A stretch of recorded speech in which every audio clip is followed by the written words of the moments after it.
Good afternoon, good evening, good morning, whatever time of day you've chosen to join us, I thank you. I'm Adam Gerard, your host, and welcome to another episode of A Word with Adam. This week, my guest is one of the Millennials himself, James Kray. How are you, James? Pleasure to be here. Thanks for coming in. Now, the last time I saw you wrestle, well, I saw you two in one night. You had a bit of double duty. Yeah. You had a six-man tag with the Millennials. Yep. And then you were in the Riot City Rumble itself, which obviously we saw a Millennial win. Yep. So, big night for the Millennials overall there at the Rumble. Do you want to take us through it? Yeah, it definitely was. Obviously, 6 men to start it off. Got to showcase how much of a cohesive unit we were.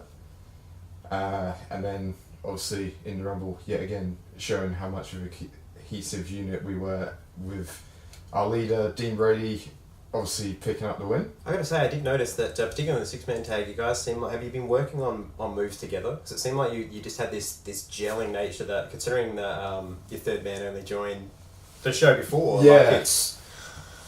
Yeah, we try and get as much in as we possibly can. Obviously, me and Dean been working on it a lot longer. Yeah, of course. But now that we've got Santa Maria, we try and get him in as much as we can. Yep. So it can be a bit difficult with him sometimes because he can be a bit stubborn. Love you, Santa Maria. But as much as we can try and get him in, we get him in and we work on stuff. Nice. And all that. Because you and Brady have been teaming together a while now, haven't you? Yeah, we started about coming up to the end of last year. Yep. So we're talking around nearly a year, all in all. Yeah, coming up to a year. So you get to that point where you can read each other's minds, just look at each other and you're like, okay, he's gonna, Yeah. Yeah. Nice. Especially in the case for him, because as much as I say Santa Maria's stubborn, I can be a bit stubborn too, so like, I'll specifically pick a body part and he's gone, no, we should go in for the... Oh, right. We'll go with that. And Nice. Vice versa. Well, let's go all the way back. When is it that you got bitten with the wrestling bug? That was young as I can remember, honestly. Obviously, little kids, WWE's on TV, or WWF at the time. Yep. Obviously, Rock, Stone Cold, Triple H, Mankind. Obviously, big, larger-than-life characters. And it just sort of progressed from there. Yeah. I think there was a bit of a lull during the late 2000s where it sort of died down a bit. I think everybody went through that set. Yeah. John Cena wins, got the belt every week. It's really like, it's funny when you look at it now because we all, obviously you're talking about, we grew up in the Attitude Era. Yeah. And if there's one thing we saw in the Attitude Era, it was that son of a bitch Triple H constantly being a champ, right? And I remember all of us would sit, none of us changed the channels though, we just constantly go to school and be like, fuck Triple H, I hate that guy! And yet, when it happened with Cena, it's just like everybody just was like... And it's bad because it's like, he's the face of the company. Exactly. He's so it's like, that's the company guy who you want to be cheered, but it's sort of one of those things where the fans just either somehow got smart to what was going on or just got sick of constantly seeing Cena on the screen, which it did happen to me. Oh man, no, I do not blame you. It took Ric Flair how many years to get 13 championships? It took Cena like 5. Hey, look, when you're the poster boy, it takes that's true. as long as you want. So yeah, anyway, first of all, for those at home who haven't picked up, and for the Americans who are sitting there going, I can't understand him, where are the subtitles? You obviously have a British accent. So you grew up in Britain, I'm guessing? Yes. Alright, so talk me through that. Growing up in England, it wasn't too bad. I mean, where I grew up, small area, wasn't a lot of roads where I was from, so it was pretty much go outside, front of the house, big grass area, all the neighbourhood kids play around. And did you find was it universal that everybody loved wrestling, or were you the only one that did? As far as I was aware, I was the only one that properly liked wrestling. I think there was a couple of others that knew about wrestling but wasn't as into it as I was. And then, of course, you've got the parents who, when they hear wrestling, it's like, oh, you mean like... Hogan? No. It wouldn't be Hulk Hogan. Before that. It would sort of be like, like on the TV, Giant Haystacks, Big Daddy. Yep. Like, those were the first two names you'd hear at any time British wrestling was mentioned. or I wrestling think in general. Giant Haystacks still is one of the one. Whenever everybody says British wrestling, I always think Giant Haystacks. Yeah, and any English person that I speak to, and I mention wrestling, it's like, oh, you mean like Haystacks and Daddy? It's Exactly, like, yeah. yeah, those guys. I think it's evolved a little bit since then, but still, you never know. Yeah. So, did you learn to train over there, or did you learn to train when you were here? I learned to train here. Yeah. Okay, so before we get into that then, so you're growing up, you're a wrestling fan. Wrestling fan in Britain. Did you go to the local scene there? Or was it not till you got here that you really found indie wrestling? It wasn't until I came over to Australia that I properly found indie wrestling. Yeah, I didn't realise there was British wrestling still in England. Yep. Until obviously coming over here, because as far as I knew, for all the older people who talk about British wrestling, it'd be the stuff that's on TV. Yep. So of course, me being young, if it wasn't on TV, It didn't exist. it didn't exist. Yeah, of course. So of course, all I'd know about would be WWE. Yep. Didn't even know about WCW at the time, even when they were going through the wars. So that was the length of my wrestling knowledge. Yep. And then come over here, it was during the school that I found out that there's Australian wrestling. And of course, to me, that's like, hang, there's wrestling in Australia? Nice. So, it's sort of like, found that out, discovered through that Riot City Wrestling. Yep. Where I'm currently at. Nice. And so was it, you started off as a fan and then got into training, or of Riot City, I mean? Or, yeah. It was a case of fan to wrestler. Yep. Although I had the intention of being a wrestler for a while at that point, but obviously young parents sort of went, yeah, of course. no. Yeah. So when is it that you decided, alright, the time's come? Because I'm getting, by the sounds of it, since you were a kid, you were like, that's me. That's what I'm doing with my life. So when is the point that you go, alright, I'm going to get the boots, I'm going to lace them up, I'm going to give this a crack? Well, it comes back to a bit of the lull period of wrestling, where it was sort of like, I was still sort of into it, but it wasn't as interesting as it was before. And then CM Punk in a Stone Cold t-shirt sat on top of the ramp and dropped, in my opinion, the greatest promo of the modern era. Like, I don't think anyone's going to be able to beat that promo for a very long time. And at that moment, I sort of sat there watching him, listening to him deliver that promo. It was sort of a call of action for me, because he mentioned something about wanting to make wrestling cool again. Obviously, being a wrestling fan, you do get picked on a bit. Oh yeah, because it's like, the fake crowd, yada yada yada. Listen to that promo, it's like, he's right. Let's make wrestling cool again. So at that moment, I wanted to become a wrestler. Obviously, the parents, nah, don't do it. 'Cause obviously, they're concerned for health and safety. of course, you don't. Yeah. So eventually got to 18th birthday. Yep. There was a tryout coming up. Set the parents down. It's like, right, I want to go do this. I'm 18 now. I technically do not need your permission to go do this. Sat Did them they down. finally give the blessing at that point? Or as best as parents can? They sort of did at the time. Thankfully, there was a come and look session, so that was it. Told Dad that, and he's like, cool, we're going down there, have a look. And we had Big Brody Marshall sitting with us, going through all the stuff, and Dad would just be drilling him with questions. As soon as he got an answer out of him, next question. And I would just be, and then, obviously went on from there, and now we're here. And so, how long was it before you got into the? I guess from you start training. How long is it before you meet a crowd? At the I know RCW's got their little performance centre. I can't remember the name of the. For me, it took about a year and 4 or 5 months. So you had to. So it's that you've got to understand everything before you get into the ring, or not everything, but you've got to at least. You've got to be able to be safe. Obviously, you don't want to go out there and actually the crap out of people, and obviously go backstage and he's pouring with blood out of his nose. Or you've dropped him on his head or something like that. Yeah, because I can tell you from experience that's not fun. I'm willing to bet, when I was coming up to a year of training, it was sort of like, right, goal is to at least, before the next one shows up, got to be on shows.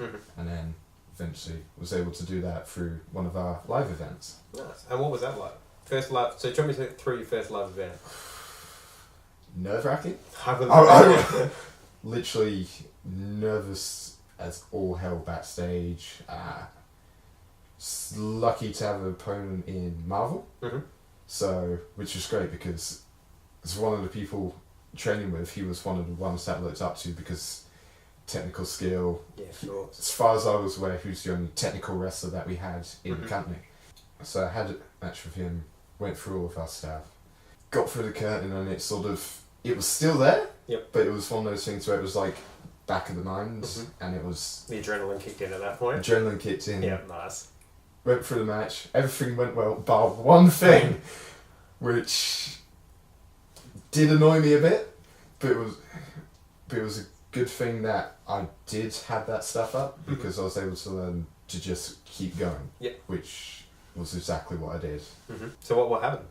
There's a British wrestling thing where if you get thrown into a corner, you run up it, back down, either going in for a strike or to like duck on the legs, continue the match. I've been doing this at training flawlessly, no issues.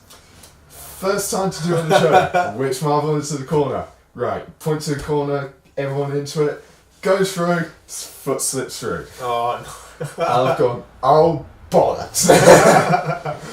But it's like, you can't go back at that point. Exactly, so it's just like, get the leg out the way, charge back in, hit the strike, go from there. Oh, did you learn it for next time? Yeah, practicing boots. I will bet. Alright, so as you mentioned there, technical style. I know that's your style of wrestling, you're a technical wrestler. Yeah. Who were the influences? Who'd you grow up and go, that's my man and that's my man? Young age, I would say Benoit. Mm-hmm. The wrestler himself is... The wrestler himself, like, that's the thing that I want to remember him for. Obviously, post-wrestling, better not discuss. Yeah, exactly. But as the wrestler himself, great wrestler. Oh, yeah, absolutely.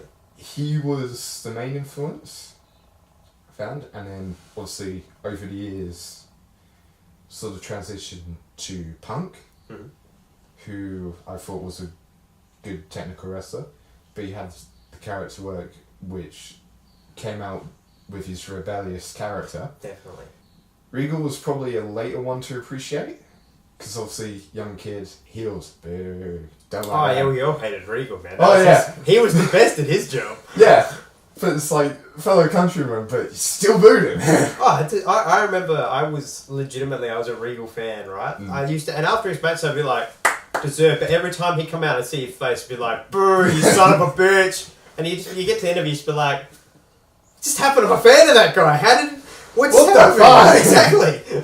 Yeah, obviously later appreciate him, and it's sort of, now it's dissolved into more of the British guys, but a lot more of the modern ones. So guys like Zack Sabre Jr., the villain Marty Skull, who at the moment is my current favourite, cannot beat the villain.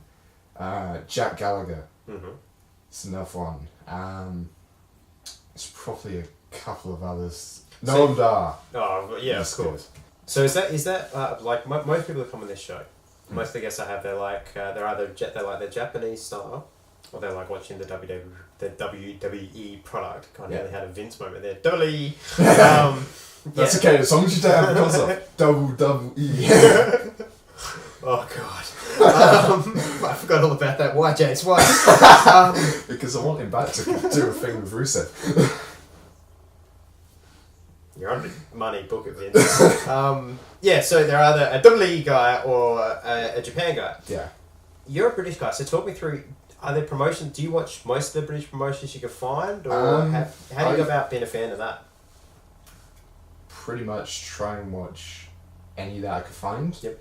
I think the main ones that stick out though are ICW, obviously based in Scotland, Revolution Pro, and Progress. Of course.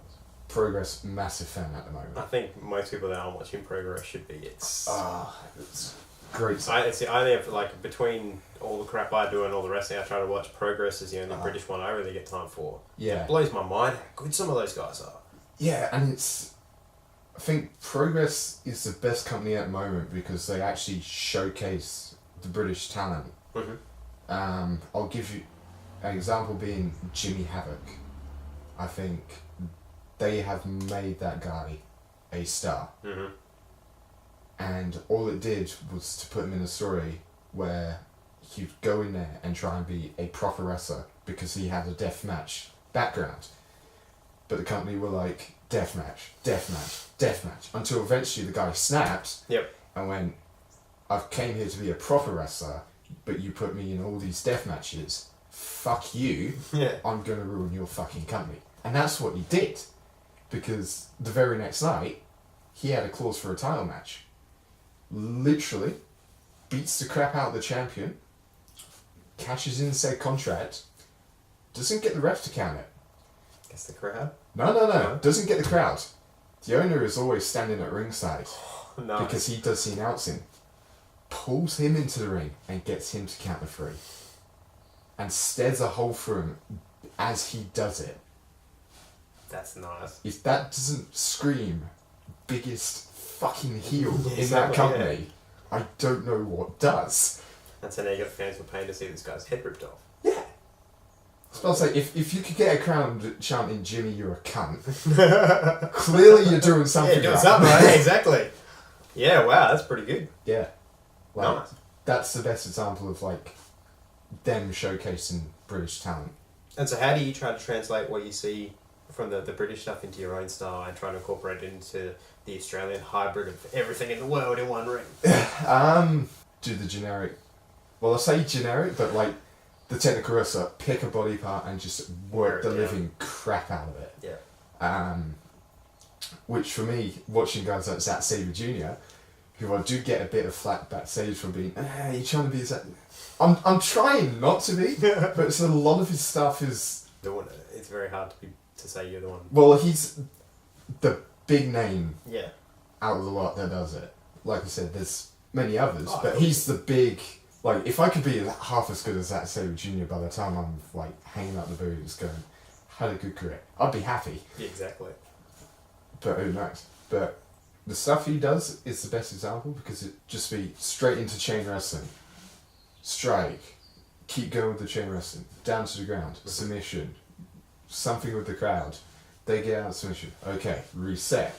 Chain wrestling again. Same body part. Yep. I don't know, gets back into the corner. Okay, break. Arms exposed. Bang. Kit says he's got it in the ropes. Grabs it again. Pele kick. All just stuff like that.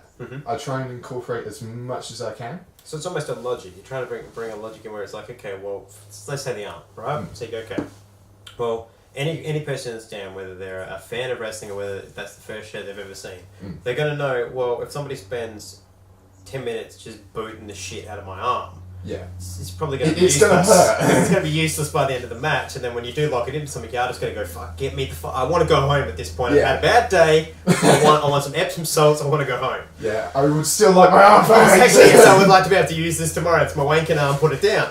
So, you know, that to me. So you're bringing a kind of a logic to it.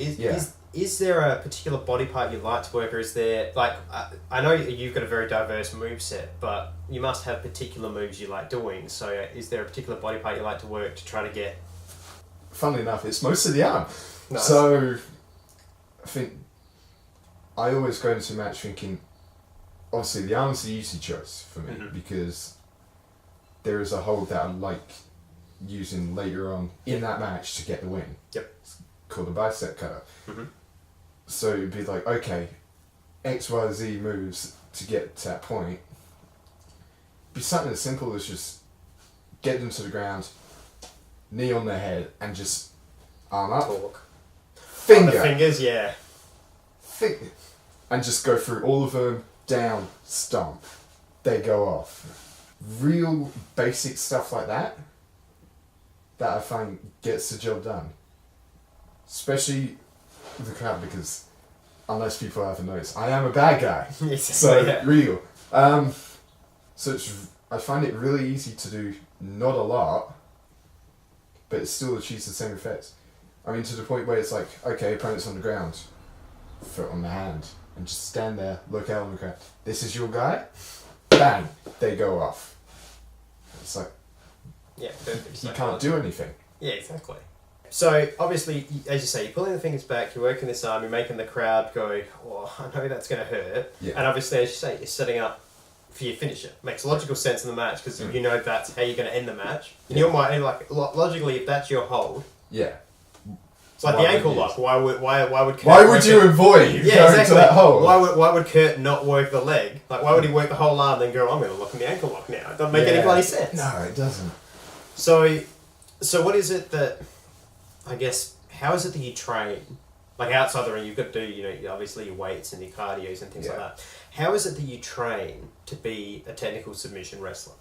Without, I mean, just aside from obviously going in there and grappling with people and then learning holds and that sort of stuff. Lots of tapes and then taking it into training. Mm-hmm. And then... How do you train?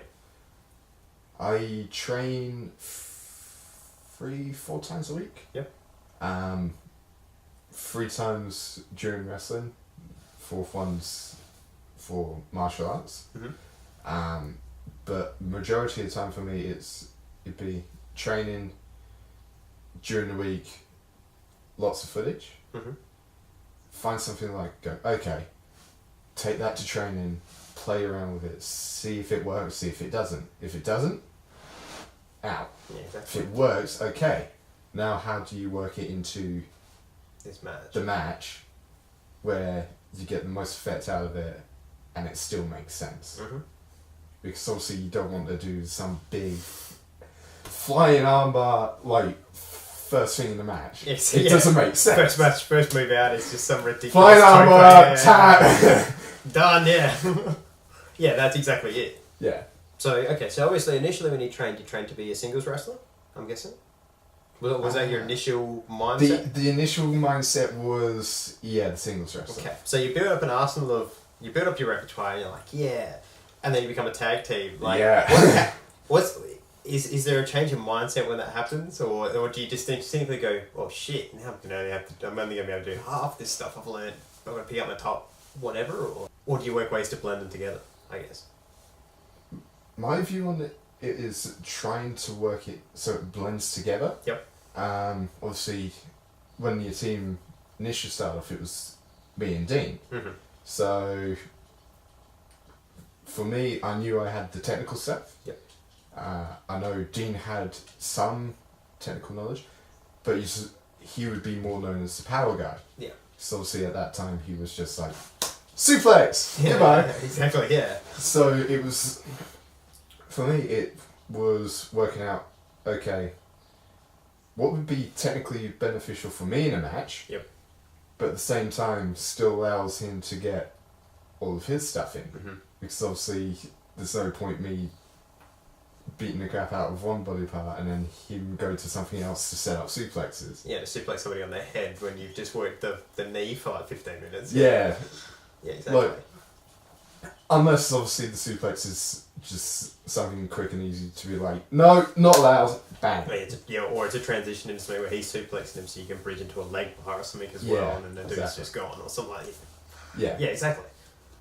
Actual tag team moves, I found was a bit difficult to come up with, on the pure basis of there was always a plan for the Millennials to be more than 2 people. Mm-hmm.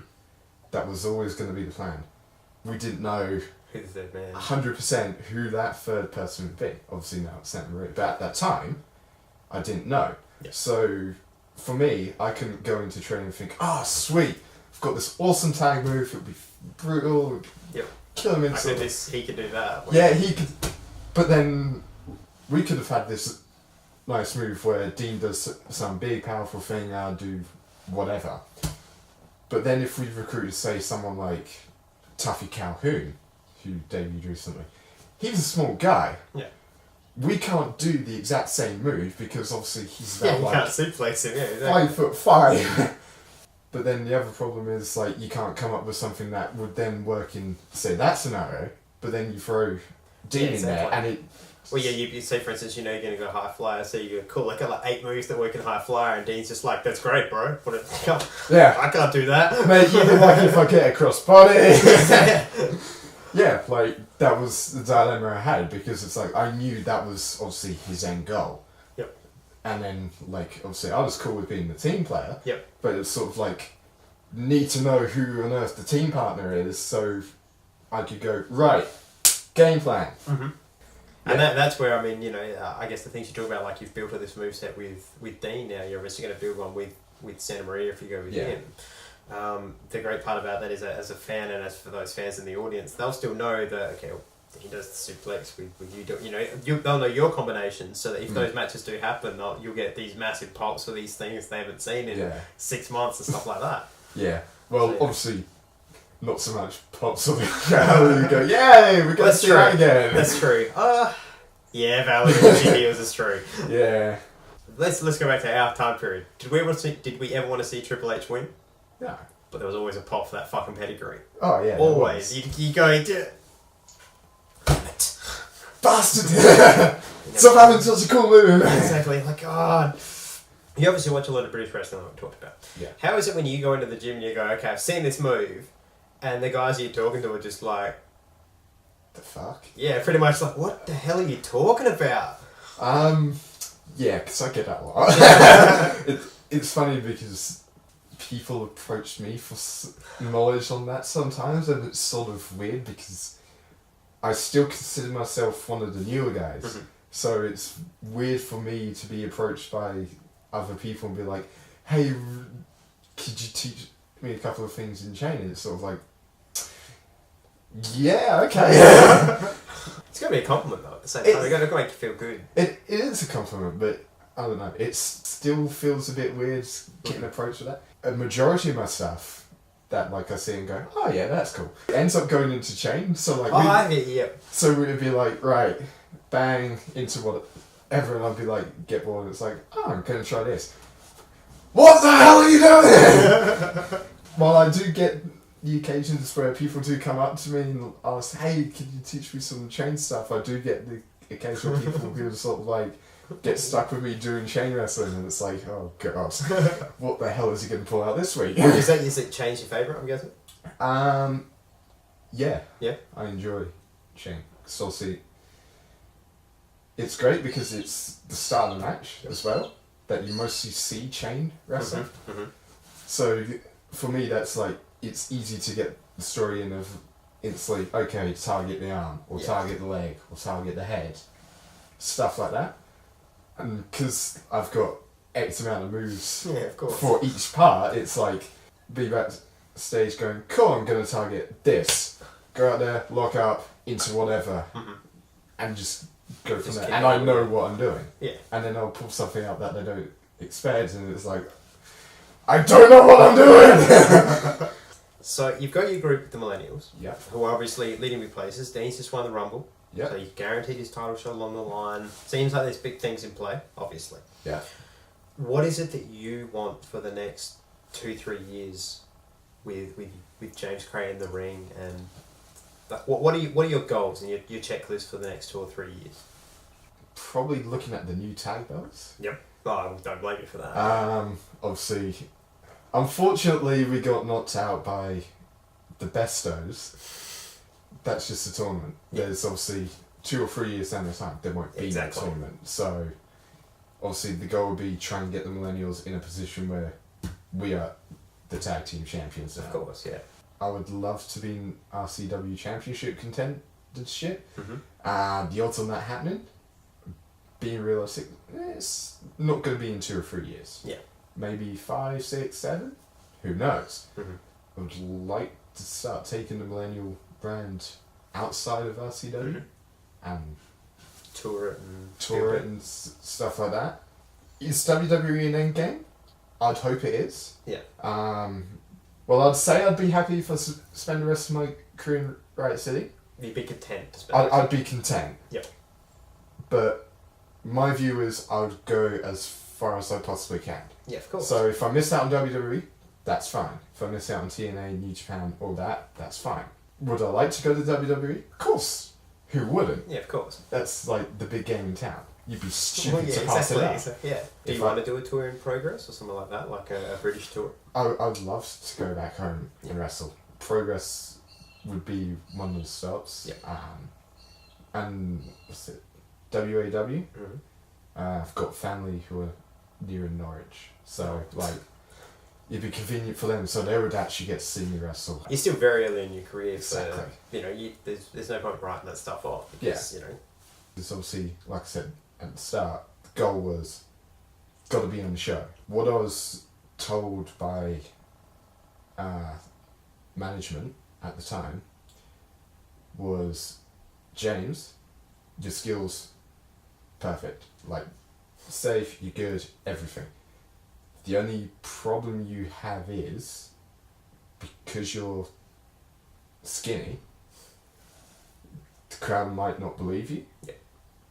And they did tell me at that time that that can hold you back from being on the show. Yeah.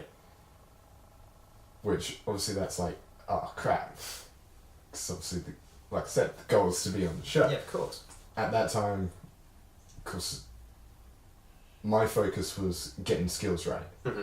Because you look at some wrestlers and they're big, superhuman. Like they look like they just came out of a Marvel movie. But fundamentally, they can't do anything. But you look at one of their matches and you go, oh my god. Some of these guys, you sit there and you're like, how do you fuck up that? How? Yeah, like, so my main focus was skills. Yep. And then the body would eventually, over time, get there. As I'm guessing a naturally leaner guy, is it really hard to bulk and build, or? From my experience, I'm going to say yes. Mm-hmm. Like, from the time that I started getting on to shows to now, mm-hmm. I have noticed there is an improvement in size. Yep. Like, there is muscle forming, and it's slow. I'm slowly getting bigger. Yep. Would it be as quick as some of the people in the back would like? Probably not. Yeah. But my view is it's a step in the right direction. Yep. It's just getting those steps. At the time, though, I didn't think that far, mm-hmm. and I kind of kicked myself over it because at that time they were drilling into me, do weights before the session, or like don't do the session, just do weights. Yep. But at the time, you just want to wrestle. You just want to wrestle because you just want to get out there. You don't think about the body until like obviously you're out there and you go. You're standing there shirtless in front of X amount of people. Yeah. That's when you suddenly gets in. Oh crap! I should really work on this. What is your advice out there to someone watching this right now? There is somebody out there watching this right now who's going, I want to be a wrestler. What is your advice to them right now? What are the top things they can do over the next 12 months to be, aside from be the correct age, to get ready to be a wrestler? Do the research. Look at what schools are in your area. Look who's running them. Look how successful they are. Look at their stuff. And then from there, cardio. Lots and lots of cardio. I personally did find it a bit more easier because I did do martial arts, which did keep me fit. But even then, still do cardio. Yeah. I'm lucky. I've got a reserve literally over my back fence. Oh, that's so do laps of the reserve. Exactly. If you've got areas like that, take advantage of them. Mm-hmm. Do the running, bike riding. Grab your brother, sister, your neighbour, anyone. Just get out there and do it. Get out. Do stuff like that. Because you don't want to be like poor Josh, who was on your series earlier, throwing up in a bucket. Exactly, yeah. Because you aren't fit enough. Where would you like to see Australian wrestling go from here? What do you think we're, not necessarily we're missing, but what is it that you look at Australian wrestling going, I see a gap that we could fill, or I see an evolution that we could go into? Is there anything like that? Do you see anything that could help evolve Australian wrestling? I think it's the mythical, there needs to be that one promotion that showcase the best. I wouldn't say so much like a Ring of Honor, or now as they've gone down a bit, TNA level of like big flashy, it could be something as simple as a Progress, where it's just best talent putting on the best matches Australia has to offer. Yep. I feel that's the next step forward for Australian wrestling. And especially seeing as there is slowly being more eyes on us. Yep. Though there are more eyes on us, I still feel Australia, wrestling-wise, is an untapped market. Mm-hmm. And it's only starting to get the few drips seeping into other places. Guys like Matt Silver, Buddy Murphy, yeah. Emma, Billy Kay, Peyton Royce, TM61. TM61, even guys who are going to Japan like Jonah Rock, Jag, Slater, obviously. Slater, obviously. Cruiserweight Classic has been in Japan. Guys who have gone over to England, not so much Australian guys, but guys from New Zealand like Dahlia Black, TK Cooper, Travis Banks is now over there. Like, you've got Evie over in Shimmer as well. Evie over in Shimmer. We're slowly getting out there. It's just, I feel you need that bigger platform to get everyone go, look at us, we do have wrestling. Yep. Yeah. So until someone shows up with a big pocket full of money, I don't see that happening. But eventually, that's what we need to build towards. That's where we need to go. Definitely. Well, James, it's been an absolute pleasure talking to you. Thank you very much for coming in. Thank you for having me. On behalf of James Kray, I'm Adam Gerard, and we'll see you all next time.